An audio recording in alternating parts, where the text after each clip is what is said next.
Nós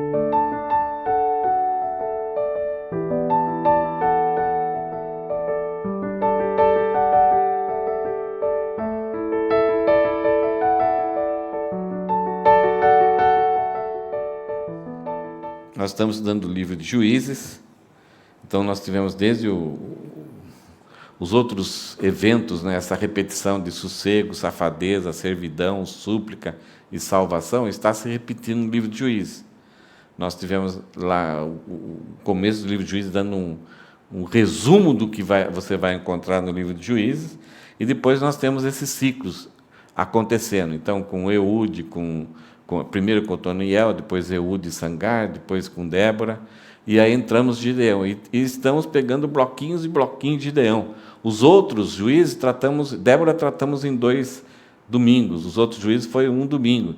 Agora Gideão já estamos vários domingos tratando, então o chamado dele, o clamor do povo, que não era um clamor que incluía arrependimento, depois o chamado de Gideão, Deus tem que trabalhar com Gideão, Deus tem que fazer com que Gideão purifique o seu quintal, elimine a adoração a outros deuses, que era a razão deles estarem sofrendo. O próprio Deus disciplinou o povo, o sofrimento deles era resultado da disciplina que Deus mandou para eles. Então, os midianitas vieram, nas outras épocas, as invasões, então, muitas vezes era a cobrança de impostos, era uma certa servidão, mas no caso aqui de Gideão, da época de Gideão, foi muito drástico.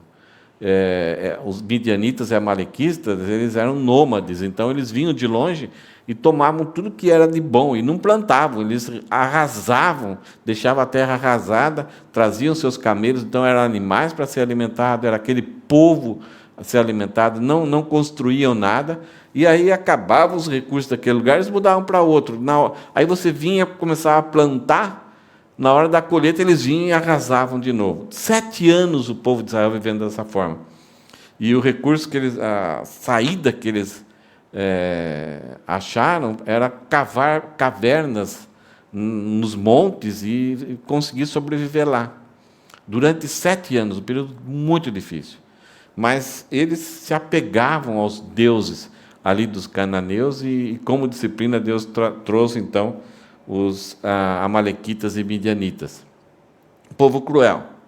Nós vimos aqui, no final do texto que lemos, 2 nomes. Você fala, por que a Bíblia coloca isso? O significado de um era lobo, dando a ideia de quanto cruel, quanto não tinham empatia nenhuma, se crianças estavam morrendo ou não. O importante para eles era arrasar a terra. E no domingo passado nós vimos essa preparação então para a guerra. Gideão não era um homem militar, era um homem comum, era um agricultor, que tem força, mas ao mesmo tempo é covarde, ele tem dúvidas, ele tenta achar desculpa para não entrar na guerra, e Deus está preparando ele.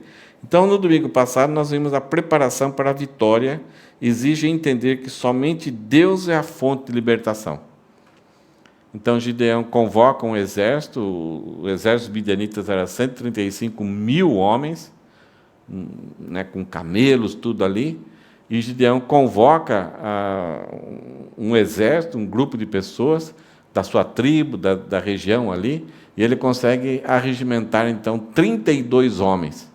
Quando ele teve que destruir os ídolos lá no quintal do seu pai, ele conseguiu 10 homens, e 10 homens ali se juntaram a ele e fizeram aquela missão arriscada, porque no outro dia as pessoas queriam matar ele. E agora, nessa convocação para batalhar contra 135 mil pessoas, homens, o exército, né, dos amalequitas e midianitas, Gideão conseguiu 32. Né? Já era complicado. Aí Deus chega para ele, não, tem gente demais. Como assim? E aí reduz, então, 22 mil, fica 10 mil. E aí, ficou 10 mil, né? Os medrosos foram embora. E aí Deus ainda falava, tem gente demais. São 135 mil, nós tínhamos 32 mil, agora temos 10. E aí Deus fala, tem gente demais. E aí, então Deus manda o Gideão levar o povo ali, esse pequeno exército, para um ribeiro de água, e ali, da forma com que eles tomassem, bebessem aquela água, e ninguém sabia que aquilo era um teste, ninguém sabia que cada um devia apresentar um jeito, um estilo de beber água.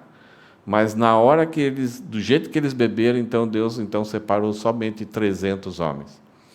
E aí nós vamos ver hoje que a vitória, aquilo que aconteceu nesse texto que a gente leu, que a vitória foi, a vitória foi conquistada através da conjunção, isso é, da mistura, da soma, do pânico provocado por Deus e da estratégia de Gideão. Gideão tem 300 homens, não tem armamento, não tem nada. Vai lutar com 132, isto é, já estamos passando mal, vamos só gritar para eles, só falar, estamos aqui para batalhar, e pronto, já vou morrer, então termina bem a história. É interessante, nesse relato da guerra desses dias, eu vi uma reportagem, eu não assisti muita coisa, mas uma coisa que eu assisti foi muito impactante. Um pai que teve a sua filha, um pai judeu, que teve a sua filha sequestrada, levada. E vocês sabem que decapitaram crianças, estupraram mulheres, idosas, fizeram coisas terríveis, né? E aí o pai ficou apavorado com a sua filha. Aí, de repente, chega a notícia. Olha, sua filha foi encontrada, ela está morta. Sabe o que esse pai fez? Não sei se vocês viram. Ele fez assim, graças a Deus. Como que pode um pai que teve a filha sequestrada, que recebe bem rápido a notícia de que sua filha foi achada, mas achada morta, e esse pai fala, graças a Deus. Porque ele sabia, se ela continuasse viva, o que ela passaria, o que fariam com ela, a profanação que fariam com sua alma, com seu corpo, com a sua mente, só para provocar o terror em todas as pessoas. Então, ele achou como bênção eles terem matado ela.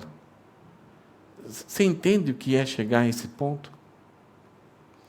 E aqui, o que nós vemos no texto de hoje, que a vitória que Gideão vai conquistar vai ser uma soma do pânico que Deus criou, juntamente com a estratégia que Gideão teve. Gideão não sabia. Então, para ele, ir enfrentar com 300 homens aquele exército, era morrer rápido. Então, seria como se fosse até uma bênção. A gente vai enfrentar, morre, pelo menos os outros vão ter que continuar no terror, na perseguição, os que ficaram vivos. Aqueles medrosos vão sofrer muito mais do que nós. 300 com 135 mil, não tem vitória nenhuma. Não tinham armas, não tinham nada, só tinham suprimentos, algumas coisas. E aí, como que vai ser? E a gente descobre nesse texto que houve a vitória. E a vitória foi estonteante, foi magnífica, foi muito contundente. Uma vitória para ficar na história da nação de Israel. Vamos começar, então, o texto, estudando o texto, do fim do texto anterior. No domingo passado, nós vamos encontrar Gideão espiando. Deus percebeu que Gideão estava assim, o que eu vou fazer agora? Como que vai ser? Que palavra de encorajamento a gente pode ter aí? Então, Deus fala para Gideão pegar o seu secretário, o seu ajudante de ordens, e descerem. O povo de Gideão está ao redor daquele vale de Jezreel, e eles estão nos altos, nos montes, né? Ali o vale é bem vale mesmo. Gideão com o seu povo estava ao redor, um pouco no alto. Então Deus fala para ele, vai lá e espia eles. Então nós temos aqui Gideão espiando o acampamento. E o que acontece? Veja aqui no versículo 13, aquilo que a gente estudou semana passada. Gideão vai encontrar um pânico nesses homens estabelecido por Deus. Deus mexeu com a moral daquele exército. Eles não têm informação de qual é o tamanho do exército de Gideão. Eles sabem que Gideão está promovendo uma guerra, se preparando para a guerra, E eles não têm ideia de como é esse exército. Para eles, eles são invencíveis.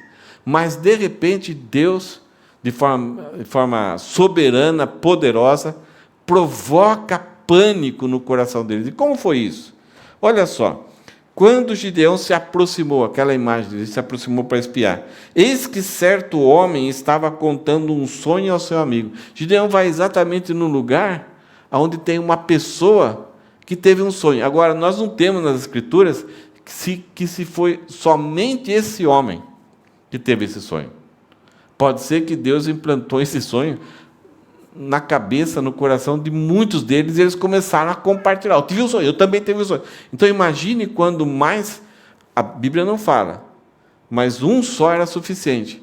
E aí eles espalhariam rapidamente. Mas imagine se esse sonho foi colocado na mente, através da porta USB da mente de cada um, a mesma ideia. Então, imagine o quão terrível é quando você tem um sonho assim, que já mexe com você, e no outro dia você vai contar para alguém e você ouve uma pessoa falando, eu também tive esse sonho. Então, é um negócio meio difícil. Tem um povo, os letos, antes da guerra acontecer, eles começaram a ter sonhos de que eles deveriam sair do país deles e irem para algum lugar. E decidiram, boa parte, ir para a América do Sul, o povo da Letônia. E como várias pessoas começaram a sonhar daquela forma, eles entenderam que era Deus colocando aquilo no coração deles. Não foi somente um pesadelo de alguém, foi alguma coisa que era comum a outras pessoas. Então, eles entenderam. E saíram da Letônia para ir para a América do Sul, sem saber aonde que seriam. Então, nós temos cidades lá em São Paulo, que é a Nova Odessa. Tem a cidade de Odessa, na Letônia, e lá no Brasil, então, eles fizeram a Nova Odessa. Eles foram, quando chegaram no Brasil, a Letônia foi invadida. Tudo que eles tinham, perderiam, e, principalmente, se ficassem, teriam perdido a vida também. Então, Deus faz isso, Ele é soberano. Agora, nem todo sonho provém de Deus. Por isso que nós temos que ter cuidado com essa questão de tive um sonho, conte como se fosse um sonho. José teve sonhos, ele contou como um sonho, e aquilo ali vinha de Deus. Mas o princípio bíblico é, você teve um sonho? Guarda para si. Se vai contar para alguém, conta como um sonho. Não fica buscando intérprete de sonho, ou direcionando a sua vida. Talvez o sonho serve para consolar, muitas vezes é porque você comeu uma feijoada e não pegou bem, então você não consegue dormir, você passa a ter até um sonho. Assistir um filme meio ou romântico demais, ou muito terror, você vai ter sonho, você vai sonhar. Quando chega na minha idade, os sonhos começam a diminuir. Então, quando você tem um sonho, você fica até meio preocupado, assim, né? Mas trata sempre como um sonho. Se é algo que vem de Deus, Deus vai fazer com que você entenda que aquilo é de Deus. Então, quando Gideão se aproximou, eis que certo homem estava contando um sonho ao seu amigo. Ele dizia, tive um sonho, e eis que um pão de cevada, um bolo de cevada, a comida de pobres, vinha rolando dentro do arraial dos midianitas. Então, veio do lado de cima e veio em cima deles. Bateu contra a tenda, aqui algumas Bíblias falam contra a tenda do comandante, bateu contra a tenda, de maneira que esta caiu, se virou de cima para baixo, quer dizer, ficou um reboliço, destruiu todo aquele poder, o centro de comando deles, e ficou estendida no chão. Então, a tenda, eles armavam a tenda do comando, era geralmente grande, dos chefes ali, e ela veio, esse pão veio rolando e derrubou e acabou com tudo ali. O amigo respondeu, isso não é outra coisa a não ser a espada de Gideão, filho de Joás, homem israelita. Deus entregou nas mãos dele os midianitas e todo esse arraial. Será que Deus também deu para uma outra pessoa essa orientação para que ele entendesse aquele sonho como aquilo? Agora, ao mesmo tempo, seria fácil, né? A comida dos judeus ali naquela época, dos parentes de Gideão, era a comida dos pobres, era o pão de cevada, então não era outra coisa. Então, automaticamente, eles fizeram uma relação, essa outra pessoa fez uma relação, e talvez isso se espalhou. rapidamente o que isso podia acontecer.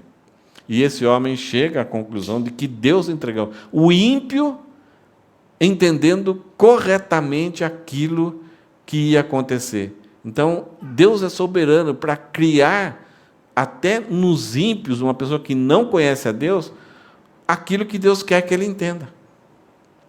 Então, há muitos ímpios que não conhecem a Deus, que de repente fazem a obra de Deus. Um deles é o imperador Ciro. Deus colocou no coração dele o desejo de libertar a nação de Israel da Babilônia para voltarem para Israel. Há muito tempo atrás. E Deus chama ele de meu servo. Agora, esse título aí, meu servo, não é a ideia que Ciro era um homem que agradava a Deus, o coração dele estava para servir a Deus. Não, a ideia é, meu servo é meu escravo, eu faço dele o que ele quiser, e através dele eu cumpro os meus propósitos. Ele era um homem pagão. E isso não justifica, ou não autoriza, ou não legaliza a vida dele. Deus usa até o coração dos ímpios, a mente dos ímpios, para fazer o que Ele quer. Ele é soberano. Os homens estão entregues ao pecado. E Deus tem todo o direito, não somente direito, mas poder de fazer isso. Então, quando você tiver alguma dificuldade em algum lugar, em vez de ficar bravo, talvez com essa autoridade que está fazendo alguma coisa com você, ore para Deus mudar o coração dela. Talvez você não consiga ir direto com ela, mas vai para Deus.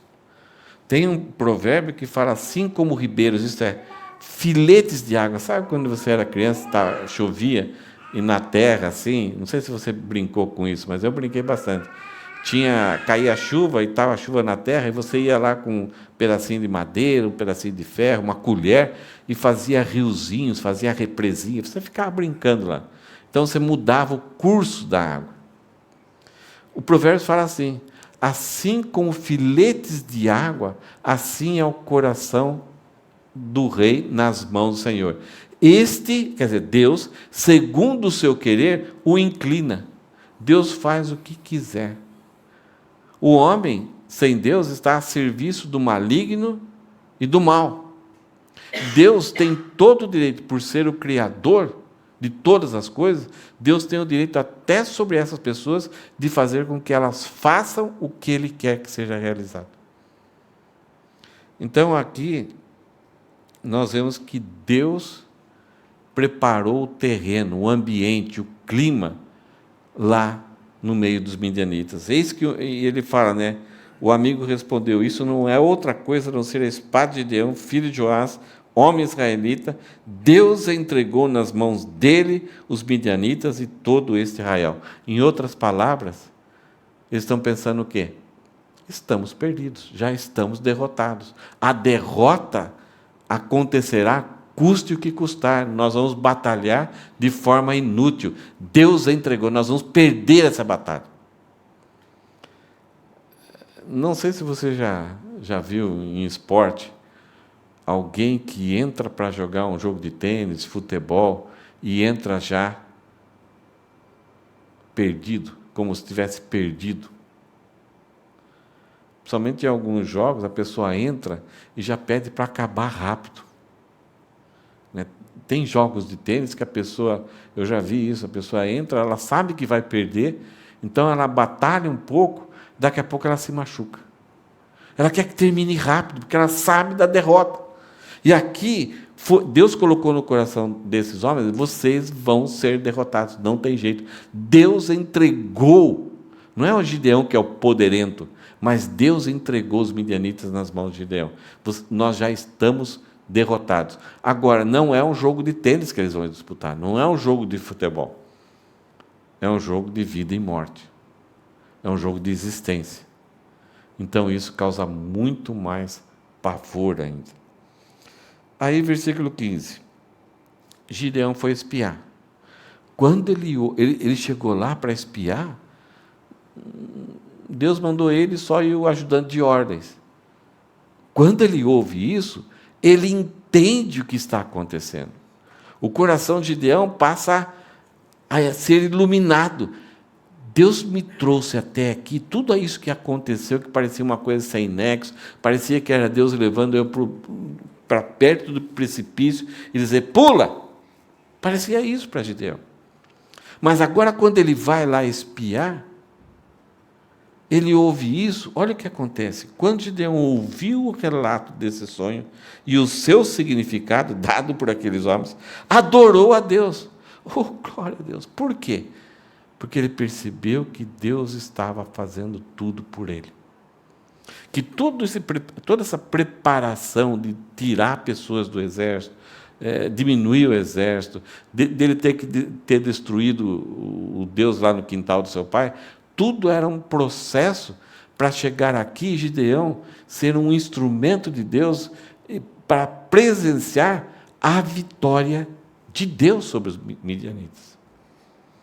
Então Gideão volta para o arraial de Israel e diz, levante-se, agora está todo encorajado, porque o Senhor entregou o arraial dos midianitas nas mãos de vocês. Então há uma conjunção aqui. Deus preparou todo o terreno, todos os ingredientes para uma vitória, e eles vão ter que participar disso, com as suas mãos. Olha o que Gideão fala, levante-se, porque o Senhor entregou o arraial dos midianitas nas mãos de vocês. E Gideão já sabia de histórias no passado, lá com Abraão, com Isaac, com Jacó, com José, a vida de Moisés, em que muitos momentos era impossível uma vitória. Era algo assim inimaginável. E quantas vezes, no passado, esses homens confiaram em Deus e Deus deu vitória para eles. Deus entregou nas mãos deles a vitória aos inimigos. Eles não, em alguns casos, participaram, se feriram, mas venceram no final. E Gideão agora está num desses momentos que não tinha um relato igual. 300 contra 135 mil. Mas ele vai e fala, o mesmo Deus está fazendo as mesmas coisas do que ele já fez no passado. Algumas vezes a gente não acredita, né, que Deus pode fazer uma coisa até maior, mais diferente, mais poderosa do que ele fez no passado. Se lembra que quando Deus chegou para Gideão, para ele ser um instrumento de libertação, Gideão falou assim, ele deu uma bronca em Deus, Senhor, onde estão as tuas maravilhas que as pessoas outrora contavam, que falavam que o Senhor realizou? Aonde está? Onde nós estamos sendo escravizados, estamos sendo humilhados, estamos tendo que viver em caverna, aonde está o seu poder? Cadê aquela aliança de proteção e de segurança que o Senhor prometeu a Abraão, Isaac e Jacó? Olha só a situação. E agora Gideão percebe, está começando a perceber, que é o mesmo Deus do passado. Deus está fazendo um processo. E olha, uma coisa interessante. Até agora, nem na vida de Gideão e nem na vida do povo de Israel, nós estamos percebendo que eles se arrependeram. Eles clamaram lá por libertação, veio um profeta, dá uma bronca neles, mas o coração deles não está arrependido. Eles estão ainda com remorso do que estava acontecendo. Eles queriam ser libertos daquilo. Mas até esse momento, eles não demonstraram arrependimento genuíno. O que Gideão presenciou agora é que esse mesmo Deus que fez todas as grandezas do passado, está fazendo. Gideão começa a perceber, Deus está fazendo. Deus já tinha aceitado o sacrifício de Gideão, tinha feito várias coisinhas aqui, mas agora, quando ele vê esse clima, isso que Deus fez sem gastar, não envolver ninguém, o próprio Deus fez diretamente, ele adora a Deus. Existe uma diferença que vocês sabem entre adoração e louvor. Nós louvamos a Deus por aquilo que Ele faz, por aquilo que recebemos, pelo socorro no dia a dia. Então, algumas vezes, estamos louvando muito a Deus, estamos percebendo o socorro direto, a mão de Deus direto ali. coisas que a gente não conseguia, parecia que era incrível, não íamos obter, e Deus vem com a sua graça, misericórdia, ou até alguma coisa que nos assusta, que parece que vai complicar a nossa vida, e Deus vem e as coisas acontecem, um livramento muito legal. Então, compartilhamos, louvamos a Deus. Só que a adoração, ela não é por aquilo que Deus faz. A adoração é por aquilo que Deus é. Então, Gideão não louvou a Deus, ele adorou. Porque ele percebeu que havia um sonho, mas ainda não aconteceu o livramento. Mas na adoração está incluído o louvor. Ele está adorando por aquilo que Deus é. Ele percebe que Deus estava por trás de tudo. Mas isso não isenta Gideão de botar a mão na massa, de pensar, de usar a sua mente, a sua inteligência, a sua coragem. E aí ele fica encorajado e ele passa esse encorajamento para aqueles 300 homens. Ele fala: levantem-se, e era tarde da noite, porque o Senhor entregou o arraial dos midianitas nas mãos de você, só porque ele ouviu um relato de um sonho. Foi o suficiente. Algumas vezes a gente adora a Deus, louva a Deus, clama a Deus, Deus vai reduzindo os nossos recursos, em algum momento, por algum pequeno detalhe, nós começamos a entender que Deus está cuidando de tudo. E aí, Gideão, então, usa sua mente.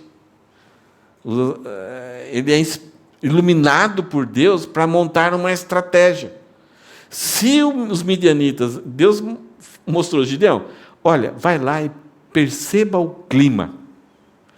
O clima, ele voltou, o pessoal está apavorado, o pessoal está com medo, o pessoal está aterrorizado. Então, o que eu devo fazer diante dessa situação? Isso aqui se chama conhecer o público-alvo. E na questão assim, de marketing, eles sempre vão atrás, antes de bolar uma propaganda, antes de bolar um produto, incentivar as pessoas a comprarem, eles fazem a pesquisa do público-alvo. É o que interessa, o que o pessoal precisa, o que vai... Porque eles precisam vender. E esses grandes produtos assim, que vendem rapidamente é por causa disso. A forma, as cores, o tamanho, tudo é feito uma grande pesquisa. Isso é uma estratégia. Que quando vem, as pessoas estão de boca aberta, querendo. E aqui, Gideão foi fazer uma pesquisa do público-alvo. E ele percebeu uma situação. Então, ele vai, com a sua inteligência e com a iluminação de Deus, elaborar uma estratégia. E olha só o que ele fala. Primeiro, ele repartiu os 300 homens em 3 companhias. Então, cada companhia tinha quantos homens?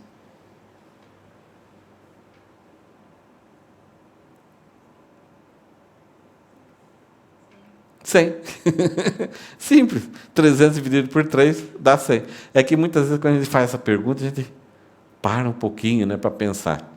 Então, Gideão repartiu os 300 homens em 3 companhias e entregou a cada homem um fuzil. Né, qual é o nome dos fuzis que tem? R-14, fuzil, metralhadora, lança-míssil. Ele entregou vários armamentos, uma lança assim a laser. Não, olha só o que ele entrega. Ele entregou um chofar, a trombetinha. É uma trombeta feita com chifre de carneiro. Os judeus usam muito isso em algumas festas, para proclamar o povo, para anunciar. E era usado muito assim para dar ordens de comando diante de uma guerra, de uma batalha. Então, vou dar antecipar uma coisa aqui. Era comum, né, todo general que tinha uma companhia muito grande junto com ele, ter o tocheiro, um cara que carregava a tocha, porque ele tinha que dar sinais, alguma coisa assim, para iluminar o caminho desse general e aonde ele estava, e iluminar ele também, para que as pessoas olhassem para ele. Então tinha o tocheiro e tinha o corneteiro, que é aquele cara que o som que saía dessa corneta era um cara que sabia muito bem, até hoje existe isso, né? O som que saía era uma ordem de comando, recuar, avançar, acelerar, né, dividir. Então, eles combinam antes, através dessa cornetinha, as ordens de comando. Então, quando o pessoal escutava, já sabia, estava tudo ensaiado. Então, você tinha o tocheiro e o corneteiro, para cada general, para cada comandante de uma companhia muito grande. Só que Gideão entregou para cada homem uma corneta.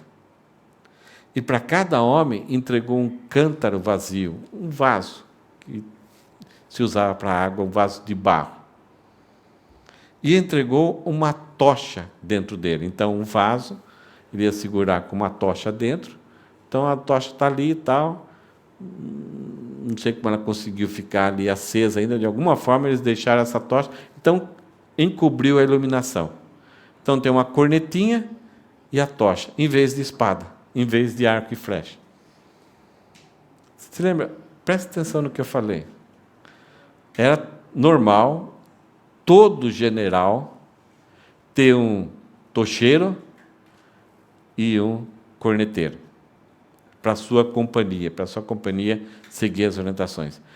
Quantos generais, então, vai ter esse exército de Gideão? Nossa, estou trocando o nome dele. Quantos generais vão ter? 300. Quantos corneteiros essa tropa de Gideão vai ter? 300. Quantos tocheiros vão ter essa tropa de Gideão? Se são 300 generais, se são 300 tocheiros e são 300 corneteiros, qual é o tamanho do exército de Gideão? Qual é o tamanho? Na realidade, 300. Mas na ficção,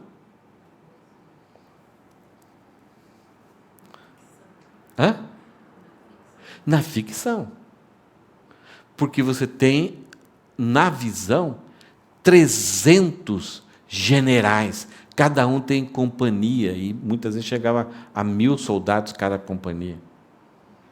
Então, mais ou menos 300 mil. Na ficção, poderia chegar a 300 mil. Agora, eu não quero antecipar. Vamos lá. E aí Salomão faz o seguinte. E disse-lhes, olhem para mim e façam como eu fizer. Interessante que algumas coisas Gideão não explicou. Só deu, cara, o que eu faço com isso aqui? Você lembra Josué, quando foi conquistar Jericó? O que ele deu para alguns? Tamborzinho e cornetinha.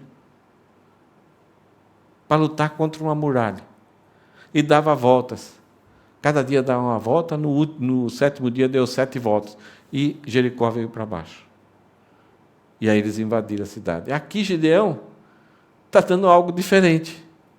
Uma trombeta, um chofar. A gente vai cantar musiquinha para eles? E a gente vai fazer um show, uma rave, né, como eles fizeram lá, com essas tochas? Aí Gideão falou, façam como eu fizer. Então fiquem prestando atenção em mim. Quando eu chegar às imediações do arraial, assim como eu fizer, façam vocês também. Quando eu tocar a trombeta e todos que comigo estiverem, então vocês também tocarão a sua trombeta ao redor de todo o arraial e dirão, vão gritar, pelo Senhor e por Gideão. Vocês estão entendendo? Essa é uma batalha espiritual. Porque Deus colocou um sonho. Mas também Gideão, com a sua estratégia, está bolando uma batalha psicológica. Contra um grupo que já estava abalado psicologicamente. Então, Gideão, quando percebeu que eles estavam amedrontados, assustados, ele falou, não adianta a gente chegar lá e lutar com eles. Eu vou usar a situação, a forma com que eles estão vivendo na mente, no coração deles, contra eles mesmos. Gideão, então, elaborou essa estratégia e montou uma ficção. Algo que era o recurso que ele tinha, e usando esse recurso contra o próprio povo dos midianitas. Então, olha o plano tático de Gideão, estou falando de Salomão, não sei porquê, para a batalha. Somente 300 homens, não tinha mais do que isso. Durante a troca da vigília da meia-noite. Ele vai fazer exatamente na hora da troca da vigília.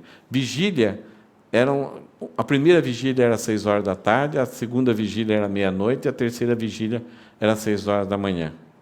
Então, Gideão falou que na hora de trocar a vigília, isso deveria acontecer. Executar, o povo de Gideão, o exército de Gideão, devia executar o que ele ia fazer e permanecer no lugar alto do vale. Isto é, manter firme, manter o seu posto, não mudar dali. Eles tinham uma trombeta para tocar, um chofar para tocar, um cântaro para quebrar, um vaso de barro, e uma tocha para brilhar e uma voz para gritar. Essa era a estratégia. Como que você ficaria se você fosse soldado de Gideão? Agora deu mais medo ainda. Mas o fato de Gideão ter ouvido como que estava o estado deles lá, ele trouxe encorajamento do Senhor. Então, quando você quer encorajar alguém, não dá para jogar palavras vazias. A gente tem que mostrar para essa pessoa o que Deus fez no passado e o que Ele já está fazendo. Como Deus está conduzindo aquele momento. Deus não manda ir lá, se vira e eu fico aqui, depois que acontecer lá, vem me trazer notícias. Não, Deus está mais do que envolvido em todas as nossas batalhas. Versículo 19, eles vão executar a estratégia que Gideão bolou. Gideão, os 100 homens que estavam com ele, chegaram às imediações do arraial por volta da meia-noite, então a segunda vigília. Pouco tempo após a troca das guardas. Nas vigílias se trocavam as guardas. Isto eram homens que ficavam na beirada do arraial, acordados, vigiando. Então eram pessoas que sofriam muito, era terrível estar nas guardas, porque qualquer hora se podia ser atacado. E o que está acontecendo aqui? Gideão, então, vai perto, ele chegou nas imediações, ele vem com o seu pessoal, ele distribui os 300 homens ao redor, nos lugares altos, e chega perto das imediações do arraial.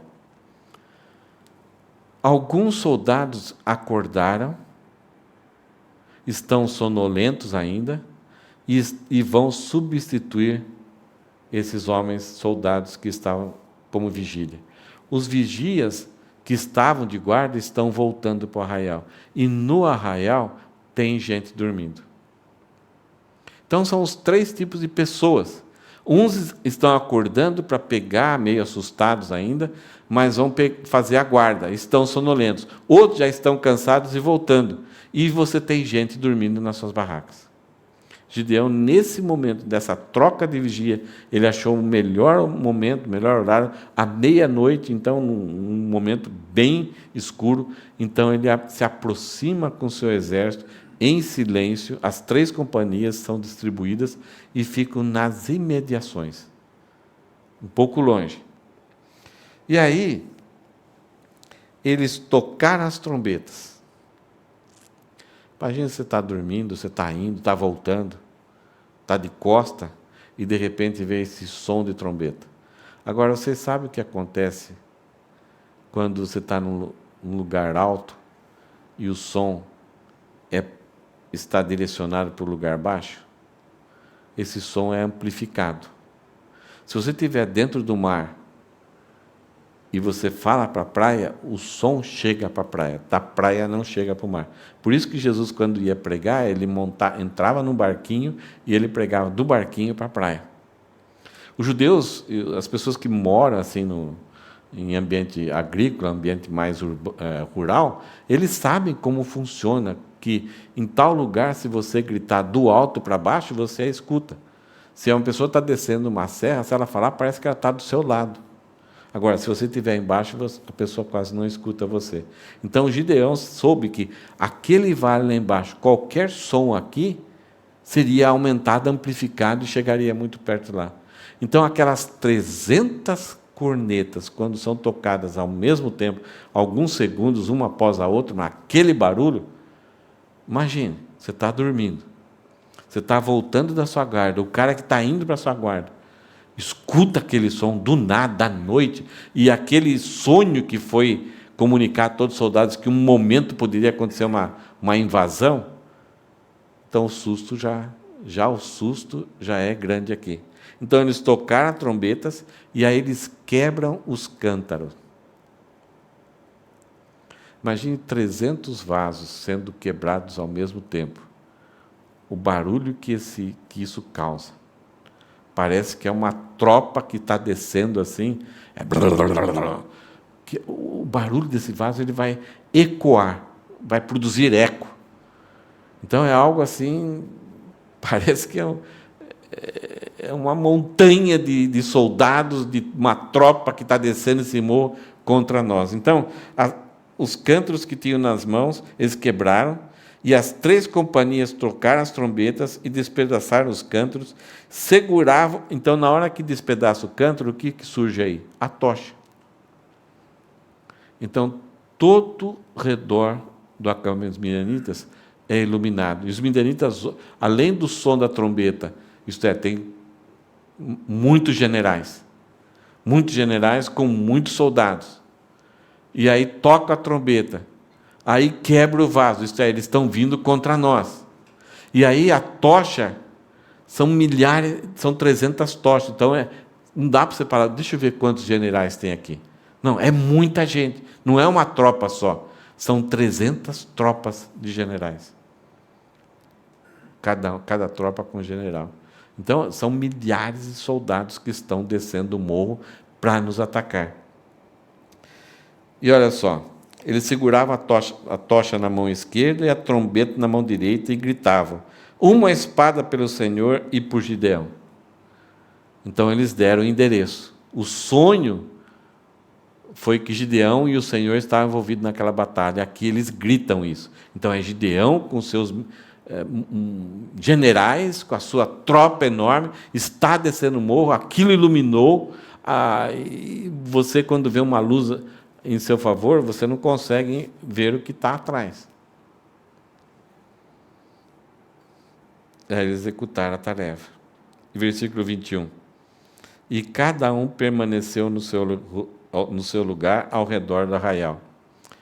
A ficção é que aqueles soldados estavam descendo, aqueles milhares de soldados estavam descendo, mas cada um estava no seu lugar, tocando, iluminando. A ideia é que os generais ficavam parados e a tropa é que ia. Então, o som é que soldados estavam descendo, mas cada um estava no seu lugar.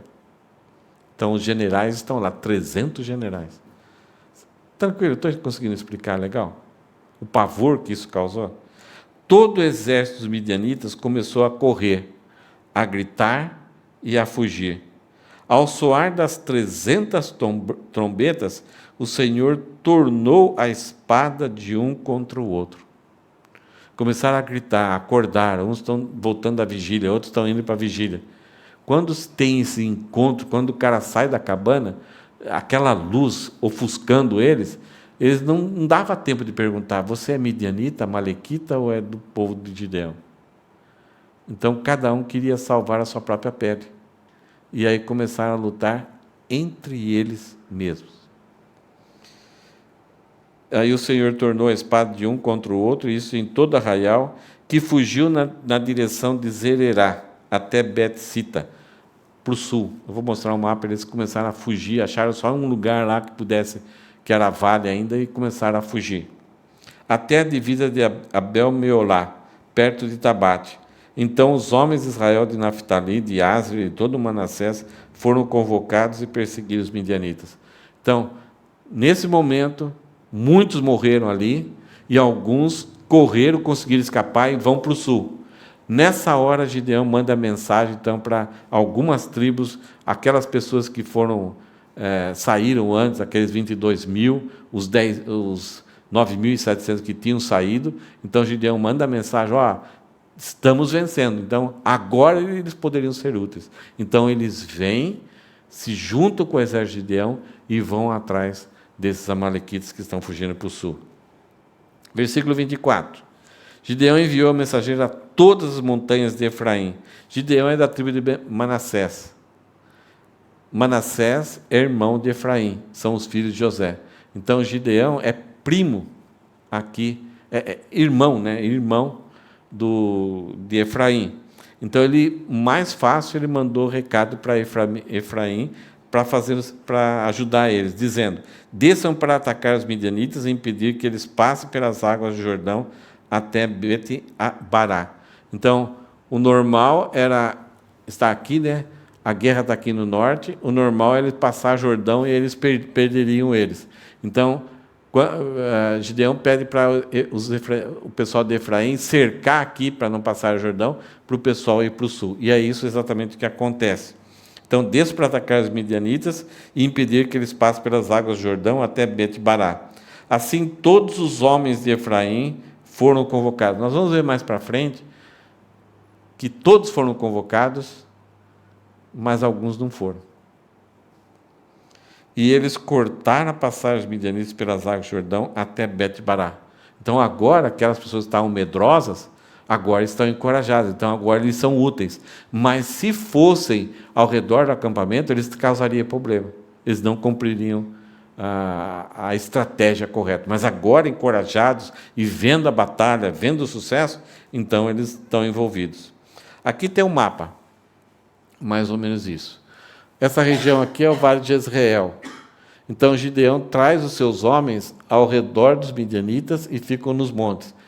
Quando eles lutam, os próprios midianitas se matam e aí eles fogem, descem mais para o sul. Então, mostra aí ali no próximo. E aí, então, quando chegam no sul, eles atravessam o Rio Jordão um pouquinho, vão para lá, mas aí o povo de Israel pega os líderes que nessa história aí, aqueles caras que eram os maldosos, os corajosos, que mandavam os próprios midianitas fazerem o mal, nessa hora os caras correm. E aí acontece a finalização da batalha, e a finalização da vitória. Versículo 25. E aí eles prenderam 2 príncipes dos midianitas, Oreb, que o nome dele significa corvo, e Zeeb, lobo. Olha o nome que colocava nesse pessoal, mostrando que eram animais mesmo. Mataram Oreb no rochedo de Oreb e mataram Zeb no lagar de Zeb. Espera aí. Mataram no lugar que tinha o nome deles? É que, como que a gente entende isso? Que a pessoa que está escrevendo o livro de Juízes, ela está muito tempo depois. E as pessoas da época do escritor conheciam esses lugares.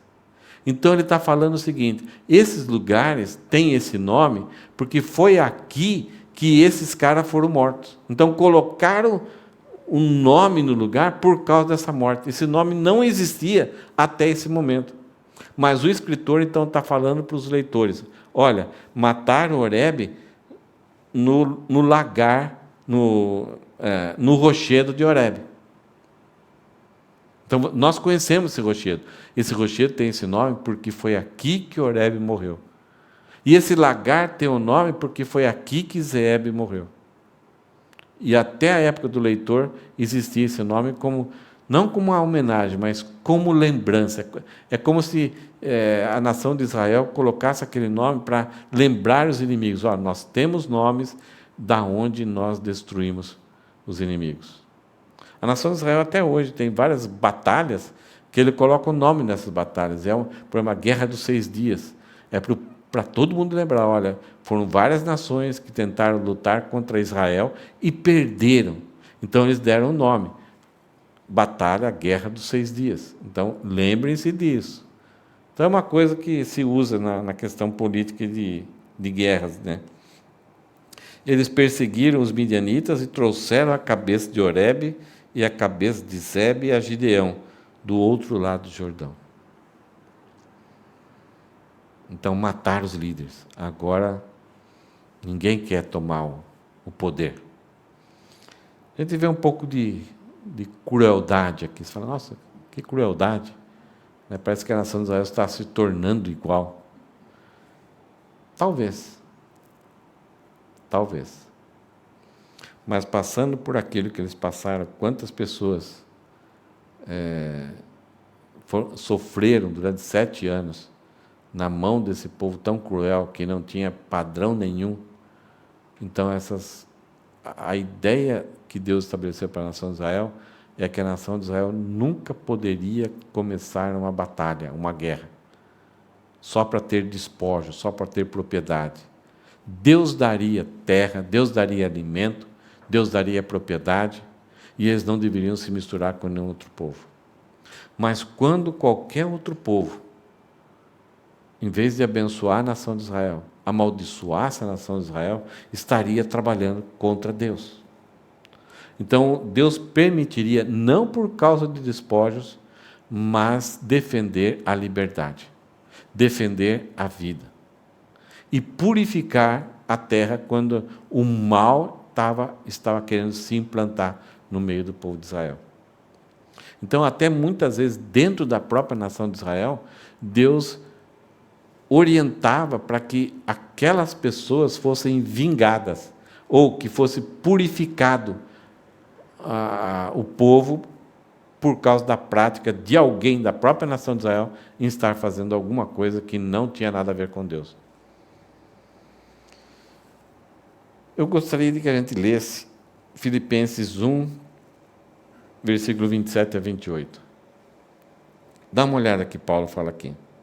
Acima de tudo, vivam de modo digno do Evangelho de Cristo, para que, ouvindo até aí, ou para vê-los, ou estando ausente, eu ouça a respeito de vocês que estão firmes em um só Espírito, como uma só alma, lutando juntos pela fé do Evangelho, e que em nada se sentem intimidados pelos adversários, pois o que para eles é prova evidente de perdição, para vocês é sinal de salvação, e isso da parte de Deus.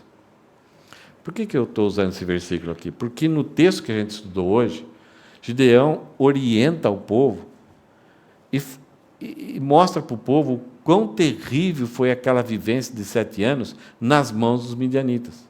É uma luta, é uma guerra. E agora, para vencer essa guerra, Gideão encoraja o povo dizendo, Deus está lutando por nós. Mas Ele luta por nós, mas entrega em nossas mãos. Então, nós temos que participar dessa batalha. E para participar dessa batalha, a gente tem que entender que estamos lutando por Deus. E aí teremos que seguir as orientações de Deus e permanecer firme. Olha o que o texto fala. Eu ouço a respeito de vocês que vocês estão firmes em um só Espírito. Aqueles soldados, aqueles 300, deveriam ficar em posição, firmes, seguindo a orientação. E em um só Espírito, como uma só alma, lutando junto, isto é, braço a braço. E ele fala, e que em nada se sentem intimidados pelos adversários. O original aqui e que em nenhum momento vocês se sintam como cavalos assustados. Cavalo tem muita força, ele é dócil, mas ele é muito sensível à ficção. Se uma tropa de cavalos, acho que é tropa de cavalos que chama, se eles estão pastando em algum lugar, e um deles escutar um capim fazer algum barulho, tocar um capim no outro, alguma coisa, parece uma cobra, o cavalo ele vai, já a orelha dele fica empinada. Se ele escutar a segunda vez, ele já fica meio assustado. Escutou a terceira vez, ele sai correndo. Os outros, sabe o que fazem? Sai correndo junto. Depois de uns 3, 4 quilômetros, um deles para e vai perguntar um para o outro, por que a gente está correndo? Eu não sei. Deve ser algum perigo. Então, o que Paulo fala é, não sejais como cavalos assustados. Isto é, qualquer coisa, qualquer ficção, qualquer diz que diz, qualquer informação, ou qualquer uma situação que parece, você já sai assustado. Então, muito da nossa vida espiritual vai ser batalhas físicas, vai ser guerra junto. Mas nós temos que permanecer junto, lado a lado, para nos fortalecermos um ao outro. E outra coisa, nós vamos enfrentar muita guerra espiritual, muita guerra psicológica. Situações que vão parecer que, e aí eu saio assustado, eu saio da minha posição, cada um que se salve, eu pulo fora do navio. E nesses dias que principalmente está acontecendo com esses burburinhos de guerra, eu não estou tendo nem tempo de ver televisão, Facebook, eu nem sei como que está a agitação. Mas quando surgiu a pandemia, vocês se lembram como que as pessoas reagiam? E tem gente que se assustou tanto que já não voltou mais para Deus, não voltou mais à comunhão. Ou envergonhados, ou achando que não vale a pena. Então, esse exemplo de Gideão aqui é um grande exemplo para a nossa vida cristã. Para nós trabalharmos, servirmos a Deus, é a melhor coisa que tem. Nós somos salvos para isso, para batalharmos por Deus. Mas nenhuma batalha física vai estar acima da nossa capacidade. E muitas vezes é o próprio Deus que vai batalhar por nós. O que nós temos que fazer é só montar uma estratégia. E essa estratégia é ficar firme. Sermos como generais. Obedecermos às orientações de Deus e não criarmos outras orientações. Quando Gideão apresentou talvez essa estratégia para os seus soldados, Gideão, você está querendo brincar. Você mandou 22, mandou 9.700 soldados embora, sobramos 700, e aí você quer que a gente toque cornetinha contra o acampamento? Mesmo encorajados, eles falam, bem, a gente vai morrer, então a gente morre tocando corneta. A questão é que muitas vezes a vontade de Deus para a nossa vida, em muitos casos, vai parecer algo absurdo. Ou a gente acredita em Deus, crê em Deus, deposita confiança em Deus, ou a gente sai correndo. E esses homens acreditaram. Não em Gideão. Eles acreditaram que Deus estava por trás. E eles enfrentaram uma das batalhas, uma das vitórias mais contundentes das Escrituras.